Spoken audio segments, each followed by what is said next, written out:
अस्सलामुअलैकुम दोस्तों, मैं हूं अली ख़ान और आप देख रहे हैं हॉरर स्टोरीज़ विद अली। दुआ है कि आप सब जहां भी हों खुश, आबाद और महफूज हों। इस चैनल पर मैं आपके लिए ऐसे खौफनाक, पुरअसरार और दिल दहला देने वाले वाक़यात लाता हूं जो या तो हकीकी ज़िंदगी से लिए गए हैं या फिर वो तजुर्बात जिनका सामना मुझे खुद करना पड़ा। आप सबसे मेरी बस एक सी गुजारिश है, मेरे इस डरावने सफ़र में मेरा साथ देते रहिए। चैनल को लाइक करें, सब्सक्राइब करें और बेल आइकॉन भी ज़रूर दबाएं ताकि मेरी हर नई हॉरर स्टोरी सबसे पहले आप तक पहुंच सके। तो नाजरीन, अब वक्त है आज की कहानी शुरू करने का। आज का मौजू है औरंगी टाउन का बोलता हुआ फ्लैट। आइए खौफ के इस सफ़र में कदम रखते हैं। कराची के शाम हमेशा की तरह रश से भरी हुई थी, लेकिन औरंगी टाउन के सेक्टर 15 का वो हिस्सा अजीब तौर पर खामोश था। दिन की रोशनी जैसे दीवारों में सिमट गई हो और छतों पर बैठे कबूतर बगैर किसी वजह के उड़ रहे थे। इसी मोहल्ले में एक पुराना फ्लैट था जिसे लोग बोलता फ्लैट कहते थे, मगर कभी नहीं जानता था कि वो क्यों बोलता था। एहसन, जो अभी अभी उस फ्लैट में शिफ्ट हुआ था, इन बातों पर बिल्कुल यकीन नहीं करता था। उसका कहना था, यार अगर फ्लैट बोलता है तो मुझे भी हेलो बोल दे। मगर उसे नहीं मालूम था कि यह फ्लैट सिर्फ हेलो नहीं बोलता बल्कि बहुत कुछ और भी बोलता है। रात के 10 बजते ही फ्लैट में एक अजीब सी ठंड फैल गई। खिड़कियां मुकम्मल बंद थीं, फिर भी हवा की सरसराहट चारों तरफ घूम रही थी। एहसन ने कंबल और टाइट कर लिया, मगर उसके दिल में एक अंधे के खौफ ने जगह बनानी शुरू कर दी। अचानक सामने वाले कमरे से एक धुंधली मगर साफ आवाज उभरी, इधर मत आना। एहसन का दिल जोर से धड़का। उसने खुद को तसल्ली दी, शायद किसी का टीवी चल रहा होगा। लेकिन अगले ही लम्हे एक दूसरी आवाज आई, बिल्कुल उसके कानों के पीछे से, मैं अभी भी हूं। एहसन झट से मुड़ा, लेकिन वहां कोई नहीं था। दीवारों ने होले से करा भरी, फिर खामोश हो गई।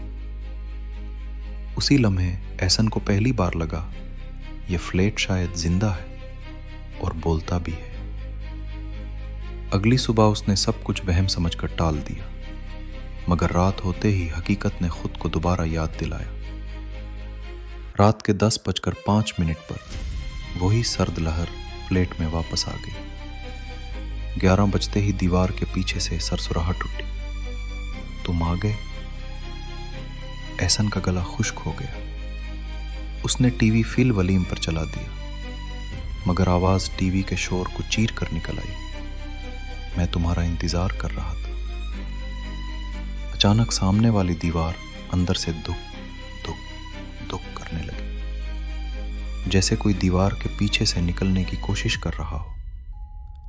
अचानक आवाज गुस्से में बदल गई, यहीं रुको।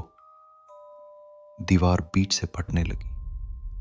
एक बारीक सी दरार जाहिर हुई जो हर लम्हे बड़ी होती जा रही थी। फिर अंदर से आवाज आई, अगली रात मैं बाहर आ जाऊंगा। एहसन ने फ्लैट छोड़ने की ठानी, मगर खौफ ने उसके कदम जैसे जमा दिए। एहसन ने पूरा दिन घर से बाहर गुजारा, लेकिन रात से बचने से रात नहीं टलती। रात 11:17 पर जब वो वापस आया, फ्लैट में दाखिल होते ही उसे शदीद सर्दी लगी, जैसे बर्फ छू गई हो। लाइट्स जलाने की कोशिश की, लेकिन वो झिलमिलाती हुई बंद हो गई। जमीन पर एक नई मिट्टी की लकीर पड़ी थी, जैसे कोई दीवार के अंदर से बाहर निकला हो। अंधेरे कमरे में दीवार की दरार अब इतनी बड़ी हो गई थी कि उसमें से एक साया साफ दिखाई दे रहा था। एहसन सांस रोककर करीब गया। अचानक बर्फ जैसी सर्द हुआ उसके कानों से टकराई, मैं कह रहा था रुक जाओ। फिर साया सिस्टम से उठकर लंबा, बारीक, बेशक्ल सा खड़ा हो गया और बोला, मुझे 3 रातें लगती हैं किसी को दीवार से बाहर आने के लिए। एहसन दरवाजे की तरफ भागा, लेकिन दरवाज़ा खुद ब खुद बंद हो गया। साया उसके करीब आकर बोला, अब तुम मेरी रात हो, और अंधेरा उस पर छा गया। अगली सुबह एहसन को होश आया। वो ज़मीन पर पड़ा था। कमर और गर्दन पर अजीब खिंचाव था, जैसे रात भर किसी ने उसे खींचा हो। उसने फ्लैट छोड़ने का फैसला किया, लेकिन जब दरवाज़ा खोला तो सामने की सीढ़ियाँ गायब थीं। जहाँ रास्ता होना चाहिए था, वहाँ एक बंद दीवार खड़ी थी। दूसरी तरफ गया, वहाँ भी दीवार। तीसरी तरफ भी, फिर दीवार।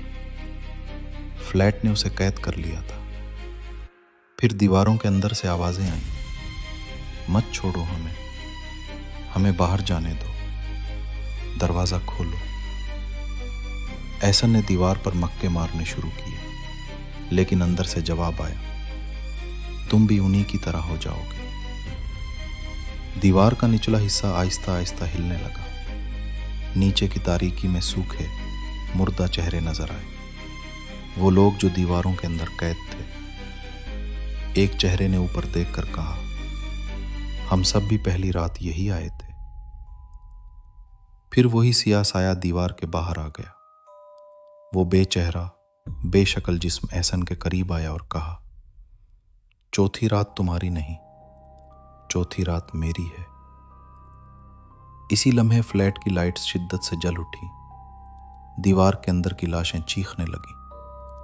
एहसन ने चीख मारी, लेकिन फ्लैट ने उसकी चीख अपने अंदर जज्ब कर ली। सब कुछ अंधेरा हो गया।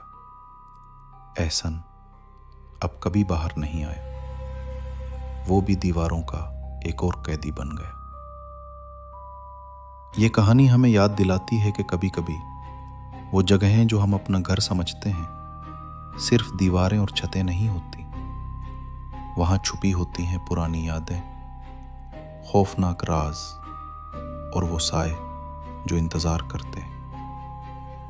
एहसन की कहानी हमें ये सबक देती है कि कुछ दरवाजे और कुछ कमरों के राज हमें कभी खोलने या दरियाफ्त करने नहीं चाहिए।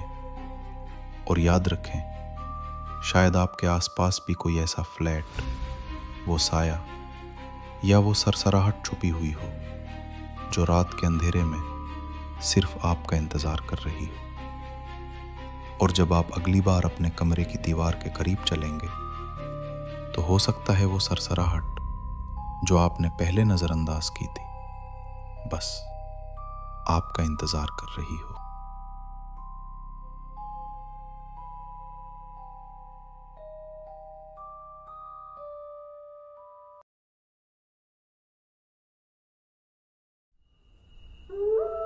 जी नाजरीन, ये थी आज की कहानी, औरंगी टाउन का बोलता फ्लैट। कुछ जगह ऐसी होती हैं जहाँ खामोशी भी बोलती है, और कभी कभी दीवारें भी हमारे राज सुन लेती हैं। अगर आप कभी इस फ्लैट के पास से गुजरे, तो शायद आपको भी वही सरगोशी सुनाई दे जिसने इस पूरी कहानी को जन्म दिया था। याद रखें, हर अंधेरा खाली नहीं होता, और हर दरवाजे के पीछे हमेशा कोई ना कोई कहानी छुपी होती है। अगर आज की कहानी ने आपको खौफजदा किया, तो वीडियो को लाइक करें, चैनल को सब्सक्राइब करें और बेल आइकॉन ज़रूर दबाएं, ताकि अगली आने वाली डरावनी कहानी सबसे पहले आप तक पहुंचे। मैं हूं अली खान। मिलते हैं अगली हॉरर स्टोरी में। तब तक अपने कमरे की लाइट्स ऑन रखें। खुदा हाफिज़।